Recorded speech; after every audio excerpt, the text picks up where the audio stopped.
जय श्री राधा रानी सरकार की, जय श्री कृष्ण भगवान की, जय श्रीमद् भागवत महापुराण की। मंदिर श्री बंसी वाले महात्मा यूट्यूब चैनल की ओर से हम आप सभी भक्तों का हार्दिक अभिनंदन करते हैं। आज हम आपको सुनाने जा रहे हैं श्रीमद् भागवत महापुराण के 10वें स्कंद के 40वें अध्याय की परम पावन कथा। इस अध्याय का नाम है श्री कृष्ण और बलराम जी का मथुरा गमन और गोपियों का दुखी होना। इस अध्याय को हम 2 भागों में सुनाएंगे क्योंकि इस अध्याय की कथा काफी लंबी है। तो अब हम कथा शुरू करने लगे हैं। बोल श्री राधा कृष्ण भगवान की जय। बोल श्रीमद् भागवत महापुराण की जय। श्री सुखदेव जी महाराज आगे की कथा का वर्णन करते हुए कहने लगे हैं कि हे राजा परीक्षित, मथुरा का समाचार पूछने के बाद जब नंद जी चले गए तो श्री श्याम सुंदर तथा बलराम जी एकांत पाकर अक्रूर जी से इस प्रकार पूछने लगे हैं कि हे चाचा, आप हमें देखने के लिए यहाँ पर पधारे, ये बहुत अच्छा किया। अब आप ये बताइए कि मथुरा वासियों के दिन किस प्रकार कट रहे हैं। हमारे माता पिता वसुदेव देवकी तो अच्छी तरह हैं। हे चाचा, हमें अपने माता पिता के बंदी होने का बड़ा दुख है, क्योंकि वे हमारे ही कारण इतना दुख उठा रहे हैं। यदि वे हमें गोकुल में लाकर ना छिपा जाते तो उतना दुख क्यों उठाते। अत्यंत आश्चर्य की बात है कि हमारे 6 भाइयों को मारने तथा इतना पाप करने के बाद भी कंस की बुद्धि ठिकाने पर नहीं आई है। अब आप कृपा करके हमें राजा कंस के कुछ विशेष समाचार सुनाइए। श्री कृष्ण और बलराम जी के मुख से ऐसे वचन सुनकर अक्रूर जी ने हाथ जोड़कर इस प्रकार कहा है कि हे अंतर्यामी, हे प्रभु, कंस की अनीति का हाल तो आपको मालूम ही है। वह वसुदेव तथा उग्रसेन के प्राण लेने का प्रयत्न करता रहता है, परंतु आपकी कृपा से वे लोग बच जाते हैं। हे प्रभु, जब आपके हाथ से वृषासुर दैत्य मारा गया तो नारद जी ने कंस को बताया कि तेरी मृत्यु श्री श्याम सुंदर के हाथ से होनी है। वे नंद यशोदा के नहीं बल्कि वसुदेव देवकी के पुत्र हैं। यह सुनकर उसने आपके माता पिता को बंदी गृह में डाल दिया है और अब आपको मारने को घात लगाए हुए है। उसने धनुष यज्ञ के बहाने आप दोनों भाइयों को तथा नंद जी को मथुरा बुलाया है। सो मैं आप लोगों को लेने के लिए आया हूँ। इसमें क्या रूप है सो तो आपसे कुछ छिपा नहीं है, क्योंकि आप तो अंतर्यामी हैं। इतनी कथा सुनाकर श्री सुखदेव जी महाराज कहने लगे हैं कि हे राजा परीक्षित, अक्रूर जी के मुख से ऐसे वचन सुनकर श्री कृष्ण चंद्र जी और बलराम जी आपस में एक दूसरे को देखकर हंस दी हैं। तदुपरांत उन्होंने नंद जी से ये कहा है कि हे बाबा अक्रूर जी, कंस की आज्ञा से हम लोगों को धनुष यज्ञ का उत्सव देखने के लिए लेने आए हैं। आप भी सब गोप ग्वालों सहित घी, दही, माखन आदि भेंट लेकर मथुरा चलें। हे राजन, नंद राय ने उनकी बात टालना उचित नहीं समझा, अतः भगवान श्री कृष्ण जी की इच्छा जानकर सब गोप ग्वालों को यह कहला भेजा है कि राजा कंस ने हम लोगों को धनुष यज्ञ देखने के लिए बुलाया है। इसलिए कल प्रातः जो लोग चलना चाहें वे राजा कंस को देने के लिए भेंट स्वरूप दही, माखन आदि लेकर मथुरा चलें। जिस समय गोपियों ने ये समाचार सुना कि प्रभु श्री कृष्ण भगवान मथुरा जा रहे हैं तो वे बहुत बेचैन हो उठी हैं। वे परस्पर एक दूसरे से पूछती हुई इस प्रकार कहने लगी हैं कि हे सखी, हमारे ऊपर यह क्या वज्र आ पड़ा है कि जिन श्याम सुंदर के बिना हम एक क्षण भी जीवित नहीं रह सकती हैं। वही कन्हैया जी अब मथुरा जा रहे हैं, उनके बिना हम किस प्रकार जीवित रह सकेंगी। उस मूर्ख अक्रूर को क्या आवश्यकता थी जो हमारे प्राण लेने के लिए चला आया। हे सखी, यदि सच बात पूछो तो श्री कृष्ण जी ने ही हमारे स्नेह से अपना मुख मोड़ लिया है।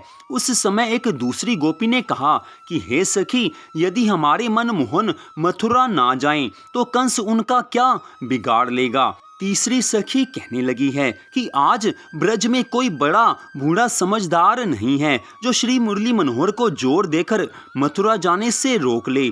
चौथी ने कहा है कि श्री श्याम सुंदर जी को तो देखो, वे भी बिना भेद जाने मथुरा जाने को और हमारा त्याग करने को तैयार हो रहे हैं। हे विधाता, तुम भी बड़े निष्ठुर हो। पहले तो तुमने मनमोहन से हमारी प्रीति लगाई और अब उनके विरह सागर में डुबाकर हम सबको मार डालना चाहते हो। श्याम और राम के बिना क्या हम एक क्षण भी जीवित रह सकती हैं? इतनी कथा सुनाकर श्री सुखदेव जी महाराज राजा परीक्षित से कहने लगे हैं कि हे राजन, इस प्रकार सभी गोपियां विलाप कर रही थी। भगवान से अत्यधिक प्रेम होने के कारण सारी रात सब गोपियां मछली के समान तड़पती रही हैं। दूसरे दिन सवेरा होने पर सभी गोप ग्वाल बैलगाड़ियों में गोरस लादने लगे।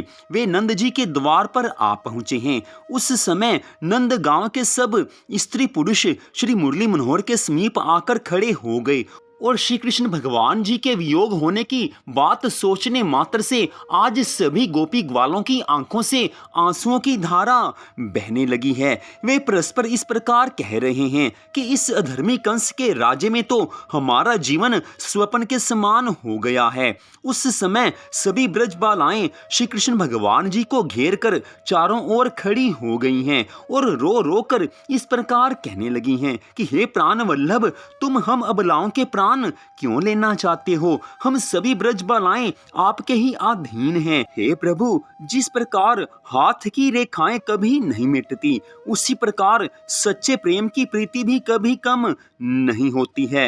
हे गोपी वल्लभ, हमने ऐसा कौन सा अपराध किया है जो तुम हमें छोड़कर जा रहे हो? इतनी कथा सुनाकर श्री सुखदेव जी महाराज कहने लगे हैं कि हे राजा परीक्षित, श्री मुरली मनोहर से इस प्रकार कहने के पश्चात गोपियों ने अक्रूर जी से कहा है कि हे अक्रूर, तुम हम लोगों के दुख को जानकर हमारे प्राण वल्लभ को अपने साथ लिए जा रहे हो। अब हमारा जीवन कैसे कटेगा? इससे तो अच्छी ये बात हो कि तुम हम सबको मार ही डालो। तुम अपने नाम के विपरीत ऐसी कठोरता क्यों दिखा रहे हो? दूसरी सखी कहने लगी है कि ब्रह्मा जी ने हमें स्त्री का शरीर देकर कुछ उचित कार्य नहीं किया है। भला अब हम श्री कृष्ण जी की सांवली सूरत को देखे बिना किस प्रकार अपना जीवन धारण करेंगी? तीसरी सखी कहने लगी है कि हे आली, इसमें अक्रूर अथवा ब्रह्मा जी का कोई दोष नहीं है। यह सब कठोरता तो श्याम सुंदर की ही समझनी चाहिए। उनका मन भी शरीर के ही समान काला है। हमने अपना सब कुछ त्याग कर उनसे प्रेम किया तो भी वे हमें छोड़कर मथुरा चले जा रहे हैं। मथुरा की स्त्रियां श्री श्याम सुंदर के दर्शन पाने के लिए दिन रात हरि भजन किया करती हैं, तो नारायण जी ने अब उनकी प्रार्थना सुन ली है। चौथी गोपी कहने लगी है कि हे सखी, मथुरा की स्त्रियां रूप और गुण से भरी हुई हैं, सो मोहन प्यारे उनकी प्रीति में फंसकर वहीं पर रह जाएंगे, अब यहाँ लौटकर वापिस नहीं आएंगे। पांचवी सखी आज दुखी होकर कहने लगी है कि श्री श्याम सुंदर मथुरा की स्त्रियों से प्रीति जोड़ना चाहते हैं, अतः वे बहाना बनाकर यहाँ से चले जा रहे हैं। आज छठी गोपी इस प्रकार कहने लगी है कि इस चित्त चोर ने हमारे साथ ही कौन सी भलाई की है जो अब उन मथुरा की स्त्रियों के साथ जाकर करेगा। जो लोग सुंदर होते हैं वे अपने सौंदर्य के अभिमान में किसी को कुछ नहीं समझते हैं। सातवीं सखी आज कहने लगी हैं कि अब ब्रजवासियों के बुरे दिन आ गए हैं, इसलिए मनमोहन यहाँ से जाने लगे हैं। आठवीं सखी आज कहने लगी है कि हे आली, यह अक्रूर हमारे लिए काल का दूत बनकर आया है, जो यह हमसे श्री श्याम सुंदर का वियोग करा रहा है। क्या यह भली बात है कि मछलियों को जल से निकालकर गर्म बालू पर डाल दिया जाए? नौवीं सखी आज श्री श्याम सुंदर जी से वियोग होने के कारण कहने लगी है कि हे सखी, इसमें किसी का कोई दोष नहीं है, किसी को दोष देना नहीं चाहिए। ये तो हमारे ही खोटे भाग्य का फल है जो श्री श्याम सुंदर हमसे विलग हो रहे हैं। जिस समय गोपियां परस्पर एक दूसरे से अपना दुख कह रही थी, उसी समय श्री कृष्ण तथा बलराम जी रथ पर बैठ गए। यह देखकर गोपियां कहने लगी हैं कि हे सखी, देख रही हो, हमारे इतना विलाप करने पर भी मनमोहन प्यारे मथुरा जाने को तैयार हैं। दूसरी सखी ने कहा है कि हे सखी, हम लोग अपने कुल की आन को तो पहले ही त्याग चुकी हैं, अतः अब चलकर श्री श्याम सुंदर जी की फेंट पकड़ लें, जिससे वे जाने नहीं पाएं। ये सुनकर तीसरी सखी कहने लगी है कि हे आली, तू ठीक ही कह रही है। जिस लज्जा के कारण श्री हरि से वियोग हो जाए, उस लज्जा को त्याग देना ही अच्छी बात है। चौथी सखी कहने लगी है कि हम लोग यहाँ रहें और मथुरा की स्त्रियां श्री श्याम सुंदर के साथ आनंद उड़ावें, ये बात हम सहन नहीं कर सकती हैं। पांचवी सखी कहने लगी हैं कि हमें श्री श्याम सुंदर जी को देखकर सुख मिलता था। हम दिन भर ये आस लगाए बैठी रहती थी कि संध्या का समय जब होगा तब श्री श्याम सुंदर गौवें चराकर वापस लौटेंगे, तब उनका मुख कमल देखकर अपना हृदय हम शीतल करेंगी। सो अब संध्या होने पर हम किसका मुख देखेंगी। छठी सखी आज कहने लगी है कि हे सखी, उस रात की बात तुझे याद है अथवा नहीं, जब श्री मुरली मनोहर ने रासलीला में कहा था कि मैं तुम्हें कभी नहीं छोड़ सकता। सातवीं सखी कहने लगी है कि हे आली, इनकी लीलाएं कैसे भुलाई जाएंगी। तब एक अन्य सखी कहने लगी है कि हे सखियों, जिस समय श्री श्याम सुंदर प्यारे गौवें चराकर वन से लौटते थे, उस समय हम सब उनके दर्शन पाकर और मुरली की मधुर ध्वनि सुनकर प्रफुल्लित हो उठती थी। अब वह सुख हम सबको किस प्रकार प्राप्त होगा। तो इस प्रकार सभी गोपियां आज श्री श्याम सुंदर जी से होने वाले विरह की बात सोचकर मन ही मन बड़ा दुखी हो रही हैं। अभी तो श्री श्याम सुंदर जी आंखों के सामने हैं, तब भी गोपियों की ये दशा है। जब श्री श्याम सुंदर मथुरा को चले जाएंगे, उसके बाद न जाने सब गोपियों का क्या हाल होगा। आज सभी गोपियां विरह की बात सुनकर ही, विरह की बात याद कर कर ही इतनी दुखी हैं कि सब गोपियों की आंखों से आंसुओं की झरझर धारा बहने लगी है। तो यहीं पर श्रीमद् भागवत महापुराण के 10वें स्कंद के 40वें अध्याय के पहले भाग की कथा का विश्राम होता है। अगले भाग में आप आगे की कथा सुन पाएंगे। तो मंदिर श्री बंसी वाले महात्मा यूट्यूब चैनल की ओर से आज की इस कथा को सुनने के लिए आप सबका हार्दिक धन्यवाद। भगवान श्री राधा कृष्ण जी की श्रीमद् भागवत महापुराण की अनंत कृपा सदा आप सब पर, आपके परिवार पर बनी रहे, इसी मंगल कामना के साथ जय श्री राधा रानी सरकार की, जय श्री कृष्ण भगवान की, जय ब्रज के सभी गोपी ग्वालों की, जय श्रीमद् भागवत महापुराण की, जय श्री सुखदेव जी महाराज की। जय जय श्री राधे, जय जय श्री राधे, जय जय श्री राधे श्याम।